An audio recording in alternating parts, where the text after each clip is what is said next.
স্বাগতম নতুন আরেকটি টিউটোরিয়ালে। আজকে আমরা দেখাবো যে এক্সেলে চেকবক্স কিভাবে ক্রিয়েট করতে হয় এবং চেকবক্সের সাথে কিভাবে কন্ডিশনাল ফরম্যাটিংকে অ্যাড করতে হয়। তো চলুন দেখে আসা যাক আজকের বিষয়টি। তবে তার আগে যদি আপনি আমার চ্যানেলে নতুন হয়ে থাকেন, প্লিজ সাবস্ক্রাইব মাই চ্যানেল আর নতুন নতুন ভিডিওর আপডেট পেতে পাশে থাকা বেল আইকনটি প্রেস করে রাখুন। আমরা একটা চেকবক্স ক্রিয়েট করে রেখেছি আপনাকে দেখানোর জন্য, যে আমি যদি এখানে ক্লিক করছি দেখুন সেটা একদম মার্ক হয়ে যাচ্ছে। তো ঠিক সেইভাবে এই জিনিসটা কিভাবে ক্রিয়েট করেছি সেই জিনিসটা আপনাদের কাছে দেখাবো। তো আমি অন্য একটা ফাইলের ডেটা রেখেছি, সেই ফাইলটা ওপেন করছি। দেখুন এই ফাইলটা এখনো কোথাও সেভও করা হয়নি।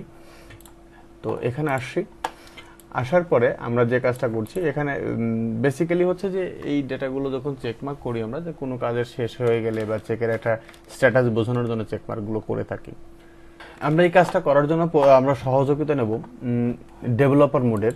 তো ডেভেলপার মোড ট্যাবটি যদি আপনার এক্সেলে ভিজিবল না থাকে বা শো না করে থাকে, তাহলে আপনি কিভাবে শো করবেন সেটা একটু শর্টকাটে দেখিয়ে দিচ্ছি। ফাইলে আসবেন, ফাইল থেকে অপশনে যাবেন, অপশনে গেলে নতুন একটা উইন্ডো আসবে, সেখান থেকে যাবেন কাস্টম রিবনে গিয়ে এখানে দেখেন ডেভেলপার অপশনে টিক দেওয়া রয়েছে। যদি আপনারটা টিক না দেওয়া থাকে তাহলে টিক মার্ক করে দিন, দিয়ে ওকে দিলেই আপনার এখানে ডেভেলপার অপশনটা শো করবে।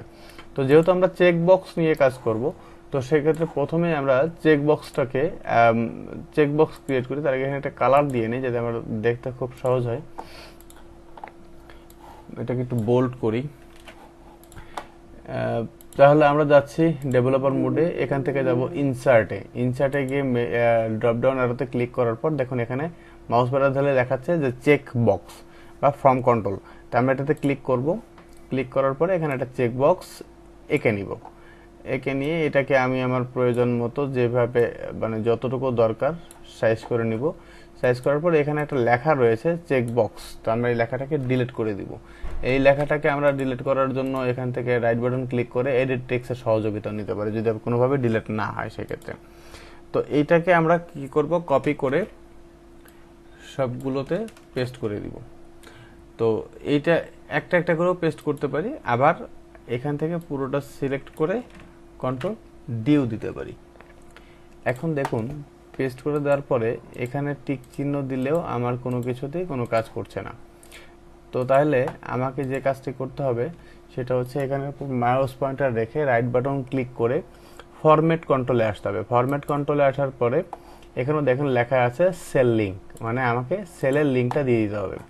সেলের লিঙ্কটা দিতে হলে তাহলে কি আমার এটা রয়েছে কত B5-এ, তো আমি B5-এর জায়গায় এখানে B5টাকে ক্লিক করে দিলাম। তাহলে ওকে। এবার এখানে চেক বক্সে ক্লিক করি। ক্লিক করলে দেখেন ট্রু লেখা আসছে। লেখাটাকে একটু বড় করে দিলে আপনারা দেখতে পাবেন ট্রু লেখা আসছে। কিন্তু এইগুলোতে যদি আমি ক্লিক করি সেক্ষেত্রে কিন্তু কোনো লেখা শো করছে না। তার মানে আমাকে প্রত্যেকটাতে ফর্ম কন্ট্রোলে অ্যাড করে দিতে হবে। তো আমরা প্রথম ফর্ম কন্ট্রোলের সাথে এগুলোকে অ্যাড করে নিচ্ছি।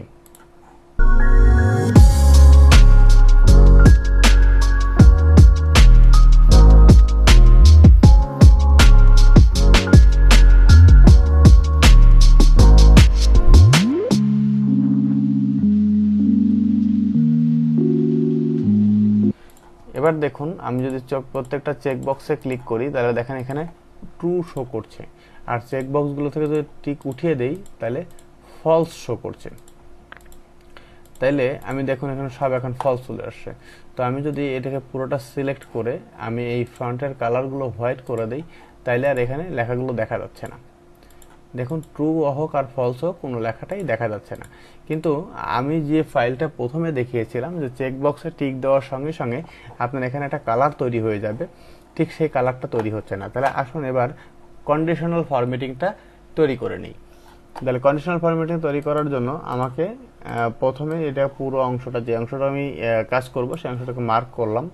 মার্ক করবার কন্ডিশনাল ফরম্যাটিং, তারপর নিউ রুলসের পরে একদম নিচে use a formula to determine which cell to format, এখানে আসবো। এখানে এসে আমি সেলটাকে দেখিয়ে দিব যে এই সেলটা। এখন দেখুন এখানে যখন ক্লিক করছি তখন দেখুন দুই পাশেই বির দুই পাশেই ডলার সাইন আছে। ডলার সাইনের অর্থ তো অবশ্যই আপনারা বোঝেন যে সেলটাকে ফিক্স করে দেয়া। তো আমি ফিক্স করব হচ্ছে বি সেলকে, কিন্তু 5 কে না, 5 এর পরে 6 7 8 9 10 এভাবে আসবে। সুতরাং এইটাকে আমি ডিলিট করে দিব। এরপরে একটা কালার চুজ করব, যে কালারটা আমি এই ক্লিক চেক বক্সে শো করবে, ট্রু দিলে শো করবে। এবার আসুন ওকে দিলাম। এখন কিন্তু কোনো কালার নেই। আমি যদি এখানে চেক বক্সে টিক দিই, সঙ্গে সঙ্গে কিন্তু একটা কালার চলে এসেছে। কিন্তু এর সঙ্গে যে ঘটনাটা ঘটেছে সেটা হলো যে এই যে ট্রু, যেটাকে আমরা ফ্রন্টকে হোয়াইট কালার করে রেখেছিলাম, এখন কিন্তু সেটা দেখা যাচ্ছে। তাহলে আমরা চাচ্ছি যে এই ট্রুটা এখানে যেন না দেখা যায়, সেটার কি ব্যবস্থা করা যেতে পারে। তো আমরা তার জন্য কি করব, পুরো অংশটাকে সিলেক্ট করব, রাইট বাটন ক্লিক করে আমি চলে যাব ফরম্যাট সেলে। ফরম্যাট সেলে আসার পরে দেখুন নিচে আছে কাস্টম। কাস্টমে আসার পরে এখানে জেনারেল রয়েছে, জেনারেলটাকে আমি ডিলিট করে দিয়ে 3টা অ্যাপোস্ট্রোফিস কমা দিয়ে দেব। তারপর ওকে চাপলাম। এবার দেখুন এখানে কিন্তু এই ট্রু ফলস কোনো লেখাটাই আর নেই।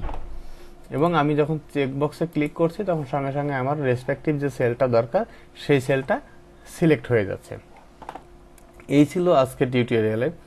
নতুন কোনো বিষয় নিয়ে আবারও দেখা হবে আপনাদের সাথে। ততক্ষণ পর্যন্ত ভালো থাকুন, সুস্থ থাকুন।